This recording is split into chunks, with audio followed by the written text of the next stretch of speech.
Tepat pukul 6 waktu Indonesia Barat, Radio Republik Indonesia Cirebon menyampaikan berita daerah pagi.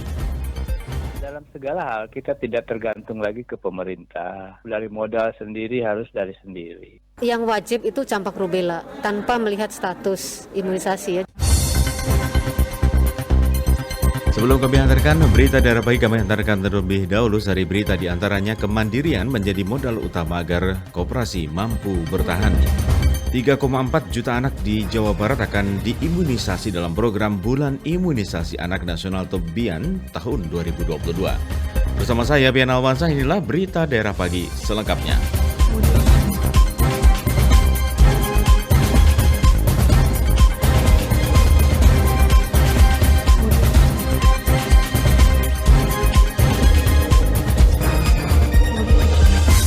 Kami mulai informasi pertama, kemandirian menjadi modal utama agar koperasi mampu bertahan. Informasi selengkapnya dilaporkan Yulianti. Pengurusan harus benar-benar kompak.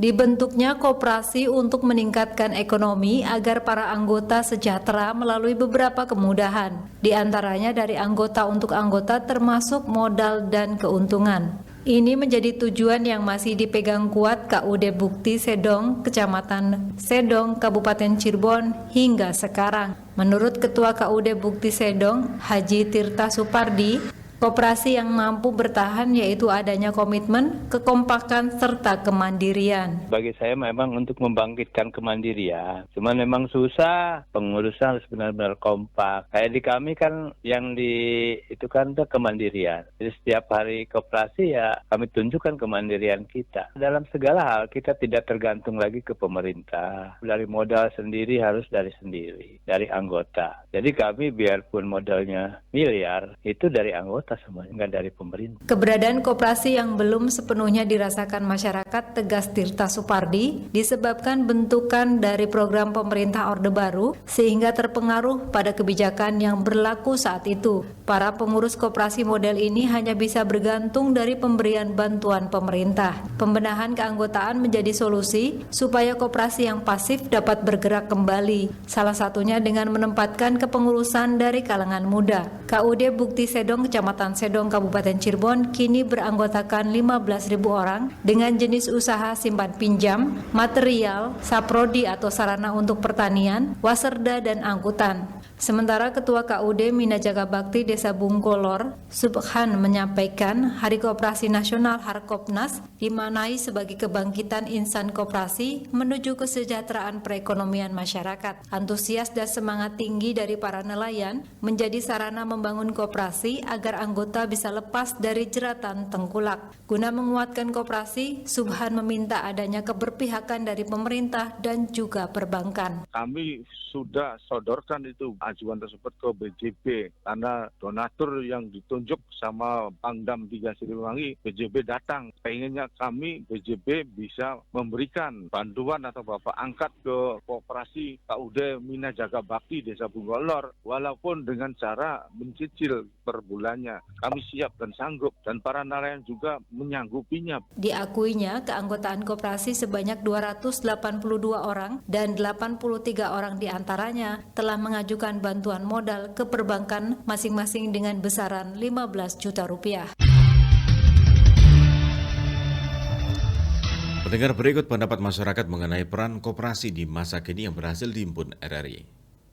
Saya Roy, menurut saya peran serta koperasi seiring berjalannya waktu lebih terkikis, bahkan sudah semakin hilang di mata masyarakat. Sekarang menjamur itu koperasi-koperasi dadakan, koperasi-koperasi yang ADART-nya sudah keluar dari asas kekeluargaannya. Jadi paham untuk mensejahteraan perekonomian masyarakat ini seakan sudah mulai hilang dan semakin terkikis. Saya Bu Rani di Sumber. Menurut saya untuk saat ini peran koperasi itu sudah tidak relevan ya disebut sebagai soko guru perekonomian. Karena kalau kita lihat banyak sekali koperasi di daerah-daerah itu yang bermasalah. Terus juga penyebar luasan dana itu juga yang minjem juga banyak yang pakainya nggak tepat, tidak sesuai dengan peruntukannya. Menurut saya ya saat ini memang koperasi masih cukup relevan ya sebagai sokok guru perekonomian. Namun terkait masalah banyaknya koperasi yang tidak aktif ya memang dikembalikan lagi kepada kreativitas dari para pengurus koperasi itu sendiri. Nah, oleh karena itu ya sebaiknya memang sudah saatnya koperasi ini memodernisasi sistemnya, memodernisasi lini bisnisnya sehingga memang tidak tertinggal oleh badan usaha yang lain. Pendengar, untuk membahas lebih lanjut mengenai sudahkah masyarakat merasakan keberadaan koperasi sebagai soko guru perekonomian di Indonesia, kita akan ikuti wawancara reporter RRI Aji Satria dengan pengamat ekonomi Cirebon, Dr. Sari Lailatul Qadriah SMSI. Ibu Sari, berbicara mengenai koperasi dari zaman dulu sampai sekarang, bagaimana Bu perkembangannya, Bu? Sebetulnya koperasi. Ibu Sari, berbicara mengenai koperasi dari zaman dulu sampai sekarang, bagaimana Bu perkembangannya, Bu? Sebetulnya koperasi itu kita tahu ya, itu merupakan badan usaha yang beranggotakan orang-orang. Pada saat ini memang ada beberapa koperasi yang memang juga sudah berbadan hukum ya, karena di bawah naungan Menteri Koperasi ya. Ini di mana koperasi kita ketahui memiliki landasan prinsip gerakan ekonomi rakyat yang berasaskan kekeluargaan. Nah, sebenarnya itu kan definisi dari koperasi. Kalau berbicara perkembangan, koperasi kita itu sudah ada beberapa yang kuat dan masih banyak juga yang masih lemah. Kelemahan koperasi kita yang pada saat ini itu kebanyakan juga tidak stabil kinerjanya. Jadi banyak juga koperasi yang tumbuh tapi dia hilang, tidak sustain, itu permasalahannya. Dan ini yang menjadi permasalahan juga klasik ya. Ini di mana tidak semua anggotanya itu memiliki kesadaran dalam prinsip berkoperasinya tadi. Sehingga mereka banyak juga yang tidak melakukan. Kan di situ kan ada iuran wajib, ada iuran pokok. Kalau wajib itu kan harus tiap bulan kan. Nah, ini yang banyak anggota yang tidak sadar dengan hal itu. Sehingga kan secara otomatis akan berdampak terhadap kinerja koperasi kaitannya dengan pengembangan modalnya. Terus kelemahannya ketika simpan pinjam itu banyak juga anggotanya yang tidak konsisten dengan pembayarannya. Sehingga itu juga mengganggu terhadap stabilitas keuangan koperasi. Perlu kita ketahui itu lembaga koperasi itu masih belum di dalam pengawasan OJK. Nah, ini yang menjadi permasalahan juga. Banyak koperasi-koperasi yang mereka sukses memiliki anggota dengan modal keuangan yang besar, tetapi mereka siap memberikan bunga yang besar. Hanya saja itu mereka secara legalitas keuangan tidak diawasi oleh OJK. Jadi kebanyakan digunakan untuk money laundering. Nah, itu yang menjadi lemah dari lembaga koperasi ini. Mungkin bisa dikatakan beberapa koperasi yang terawasi oleh negara atau dinas-dinas terkait itu koperasi yang ada di sektor lingkungan pemerintahan ataupun yang benar-benar besar ya Bu ya? Ya, sebenarnya kan koperasi itu perizinannya juga sederhana ya, tidak seperti perbankan. Kan dia sesuai dengan anggota, ada iuran wajib, ada iuran pokok, dan mereka ada badan hukumnya memang yang izin usaha itu dari dinas koperasi. Hanya saja perizinan banyak, tapi yang sistemnya sedikit, yang bertahannya turun. Dibandingkan dengan beberapa yang lagi ngetren sekarang, ada yang namanya bank keliling ataupun bank konvensional yang tentu masyarakat juga bisa besar, tapi juga resiko pembayarannya juga besar dengan koperasi yang kadang menawarkan bunganya lebih ringan dan itu dengan jangka waktu yang tidak panjang pula ya Bu. Bagaimana Bu kalau dikira-kira perbandingan tuh Bu Sari? Ya kalau saya membandingkan dengan bank keliling, ya tentunya lebih legal koperasi dong. Kalau yang mereka bank keliling kan mereka bukan legal, tidak legal. Sehingga mereka itu bunganya tidak terkontrol. Hanya saja sistem peminjamannya yang mereka cenderung lebih cepat. Tapi jangan salah, dengan mereka cepat itu, tapi mereka mengikat ke kita gitu loh. Sehingga bunganya tidak terkontrol, sehingga seperti jadinya rentenir. Ibu Sari, ini kadang kan ada istilah koperasi untuk soko guru pembangunan bangsa. Nah ini kira-kira di era zaman sekarang, di era multi platform, ada yang bahkan juga pinjaman online segala macam. Nah, di era sekarang ini bagaimana nih Bu kira-kira pengawasan dari instansi terkait agar beberapa koperasi yang ada di Cirebon juga lebih stabil dan masyarakat pun bisa lebih nyaman. Bagaimana Bu pembinaannya atau bagaimana Bu? Sebenarnya Mas sekarang sudah Kementerian Koperasi dan Dinas juga ya, karena tadi memang kelemahannya itu di data ya, data koperasi ini kadang sudah terdaftar di ini tapi sebetulnya mereka sudah tidak berjalan gitu ya. Nah, sehingga memang ini kita ketahui bahwasanya pada saat ini pemerintah akan melakukan pendataan yang mengarah kepada basis data tunggal kewirausahaan UMKM yang akurasi bekerja sama dengan BPS. Sebetulnya sudah dimulai 1 April sampai dengan 31 Agustus. Ini merupakan program pemerintah di dalam melakukan pendataan agar koperasi ini lembaga usaha kerakyatan, kan tadi Sokoguru ya, kan karena gerakan ekonomi kerakyatan yang berasaskan keluargaan itu semakin terkontrol ya, terdata. Karena memang kalau tidak terdata itu repot. Artinya terdata itu koperasi harus ada laporan. Jadi per bulannya atau setelah RAT itu mereka kan mengupdate dan mengupgrade perubahan-perubahan yang terjadi di koperasi ini. Kelemahannya memang koperasi itu di laporan racanya ini yang mereka tersendat. Nah, memang di situ harus ada pendampingan dari pemerintah di dalam laporan atau pendampingan sistem informasi keuangannya. Jadi lembaga koperasi juga harus banyak mengikuti tentang literasi keuangan. Bisa ikut dengan OJK. Karena di situ kan ada kaitannya investasi ya. Nah, itu juga penting untuk lembaga koperasi memiliki kemampuan di bidang investasi tadi. Baik, Ibu, terima kasih nih Bu atas waktu berbincang dengan RRI ini Bu. Oke Mas Haji, sama-sama. Saat ini Anda sedang mengikuti berita daerah Radio Republik Indonesia Cirebon. Terima kasih pendengar Anda sudah menyimak ataupun masih menyimak siaran berita daerah pagi melalui channel YouTube kami RRI Cirebon pada pagi hari ini. Satgas Penanganan COVID-19 Kabupaten Cirebon kemarin mencatat ada kasus baru terkonfirmasi positif sebanyak 1 orang. Kasih Surveillance dan Imunisasi Dinas Kesehatan dan Kabupaten Cirebon, Dendi Hamdi menjelaskan 1 orang atau 100% kasus baru berasal dari kegiatan screening termasuk pembelajaran tatap muka atau PTM. Jumlah kasus COVID-19 hingga kini sebanyak 9 orang. 7 orang masih dalam perawatan rumah sakit dan 2 orang melakukan isolasi mandiri.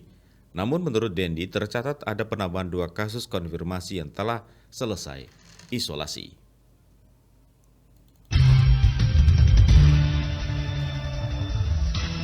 $3,4 juta anak di Jawa Barat akan diimunisasi dalam program Bulan Imunisasi Anak Nasional atau BIAN tahun 2022.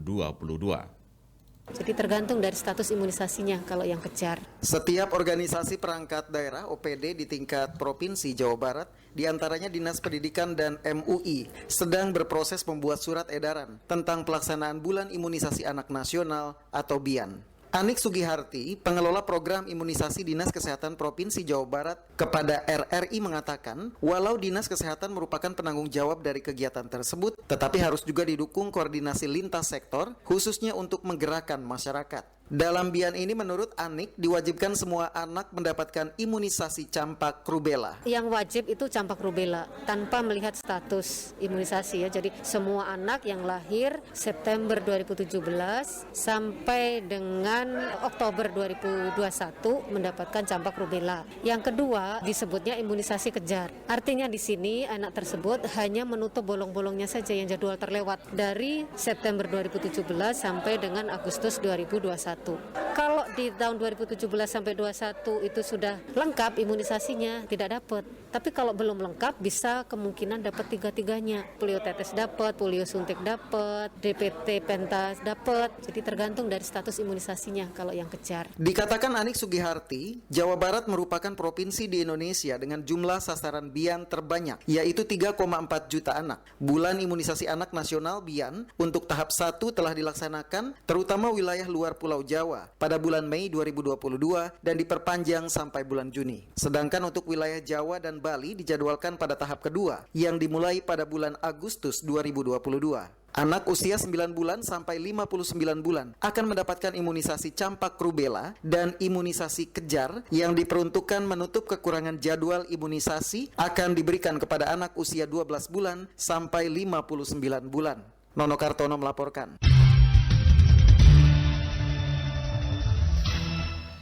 Satuan Narkoba atau Sat Narkoba Polres Majalengka berhasil mengamankan minuman keras jenis ciu di warung kelontong di Desa Palasah, Kabupaten Majalengka. Kasat Narkoba Polres Majalengka AKP Tatang Sunaria mengatakan miras merupakan salah satu faktor pemicu kerusuhan, keributan, dan tindak pidana. Selain itu, miras juga menimbulkan keresahan bagi masyarakat. Sat Narkoba Polres Majalengka terus menggencarkan operasi miras guna menciptakan situasi yang aman dan kondusif di wilayah hukumnya. Masyarakat agar tidak melakukan pesta minuman keras dan tetap bersama menjaga Kamtibmas di Kabupaten Majalengka.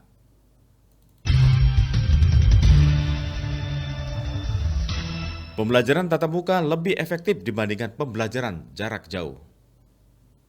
Dengan melandainya COVID ini ya memang sudah selayaknya dan harus sudah mulai dilakukan secara normal lagi. Pembelajaran tatap muka dinilai lebih efektif dibanding pembelajaran jarak jauh atau daring karena adanya interaksi langsung antara pendidik dan siswa. Hal tersebut ditegaskan pemerhati pendidikan di Kabupaten Cirebon, Mahmud Mansur, yang setuju dengan pemberlakuan PTM 100% pada saat tahun ajaran baru. Menurut Mahmud Mansur, dengan sudah mulai melandainya penyebaran pandemi COVID-19, sekolah tidak perlu takut untuk melakukan pembelajaran tatap muka 100%. Ya memang sebetulnya hampir 2 tahun ke belakang ini ya kita dengan gejala COVID itu pendidikan kan dilaksanakan secara tidak normal tuh. Karena apa? Pendidikan yang normal kan sebaiknya kan tatap muka sehingga hubungan emosional, hubungan komunikasi antara guru dan murid ya bisa langsung ya, sehingga efeknya itu kan lebih kuat dan lebih bagus lah dibanding dengan secara online yang tidak bisa melihat bagaimana perkembangan sikap dan perilaku anak selama di kelas atau di sekolah. Dengan melandainya COVID ini ya memang sudah selayaknya dan harus sudah mulai dilakukan secara normal lagi sehingga lebih efektif lah ya untuk pelaksanaan. Mahmud Mansur menambahkan jika melihat kesiapan sarana penunjang selama ini di masa pandemi COVID-19, dirinya sangat yakin sekolah sudah siap dalam menerapkan PTM 100% pada tahun ajaran baru. Yang terpenting yakni pengawasan terhadap anak didik harus lebih diintensifkan sehingga tidak terjadi hal-hal yang tidak diinginkan seperti kembali melonjaknya kasus COVID di sekolah. Alex Sunardi melaporkan. Sembako bantuan Kapolri Jenderal Listio Sigit Prabowo kembali disalurkan kepada buruh dan warga kurang mampu di Kabupaten Kuningan. Bantuan ini merupakan kerjasama Kapolri bersama startup Ajaib Group dan PT Fajar Surya Wisesa. Sekitar 1.200 paket sembako siap dibagikan secara bertahap. Bupati Kuningan Acep Purnama mengharapkan sinergitas Polri dan KSPSI dapat terus terjalin dengan baik dan dipertahankan untuk menjaga kondisi pertumbuhan ekonomi, industri, dan keamanan.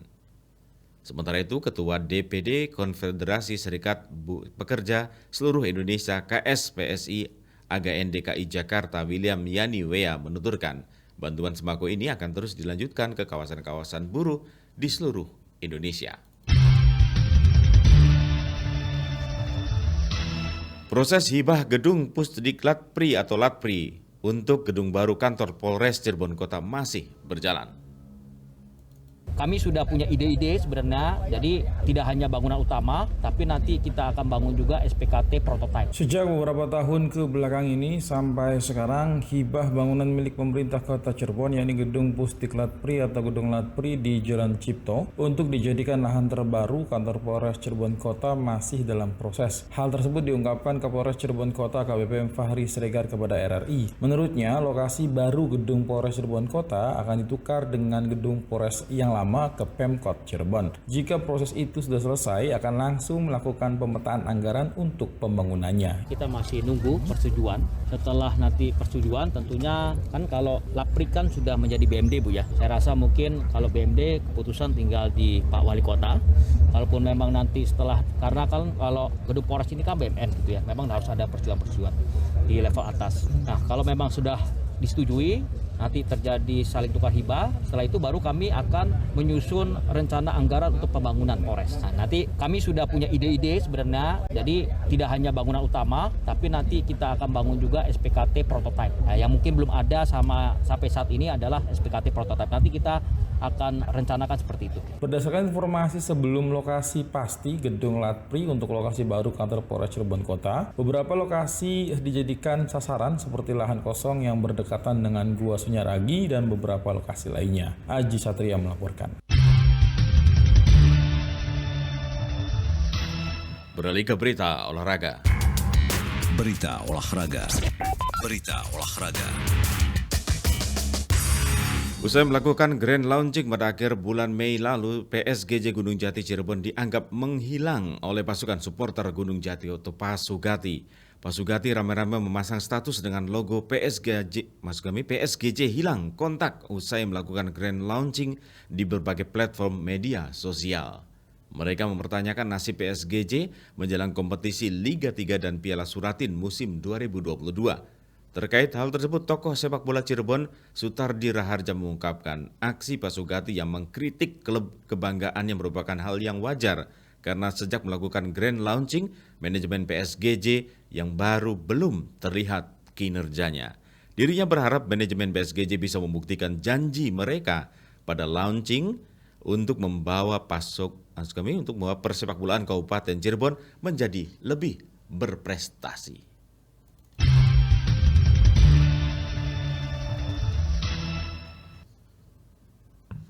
Pendengar, berikut kami sampaikan komentar bersama Cece Rukmana dengan judul Koperasi Malang Koperasi Sayang. Saudara, sudah pasti telah memahami dan mengetahui keberadaan koperasi yang sudah lama dan membantu perekonomian di Indonesia. Peran koperasi sangat penting sebagai soko guru perekonomian di Indonesia, memberikan kontribusi untuk masyarakat di sekitarnya dengan harapan taraf hidup masyarakat semakin membaik. Koperasi sangat sesuai dengan budaya kekeluargaan dan gotong royong yang menjadi ciri khas bangsa Indonesia. Setiap tahunnya, pertumbuhan koperasi semakin meningkat, tetapi tingkat koperasi yang berstatus tidak aktif juga cukup tinggi. Beberapa faktor yang menyebabkan kurangnya berkembang karena lemahnya sumber daya manusia untuk mengelolanya, keterbatasan permodalan, di samping juga daya saing lemah dan rendahnya kesadaran berkoperasi pada anggota ataupun permasalahan internal koperasinya sendiri. Koperasi Malang, koperasi sayang. Dikutip dari kemenkopukem.go.id,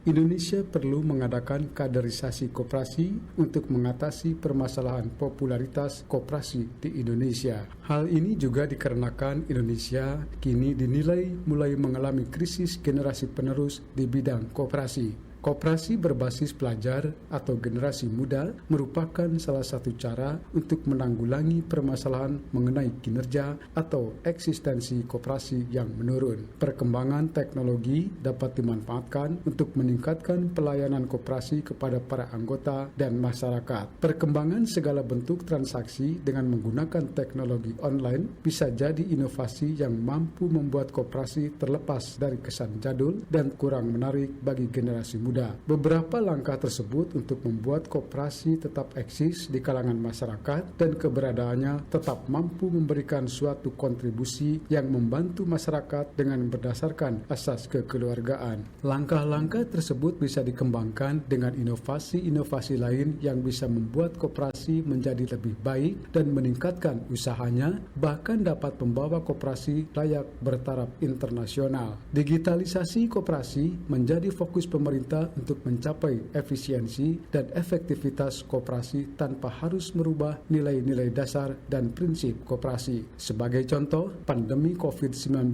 dengan berbagai keterbatasan aktivitas di masyarakat menjadi momentum dan menghadirkan keniscayaan terhadap transformasi koperasi dan UMKM ke arah ekonomi digital. Hal ini didukung dengan fakta mereka yang terhubung dengan ekosistem digital lebih memiliki daya tahan. Sekian komentar, selamat pagi.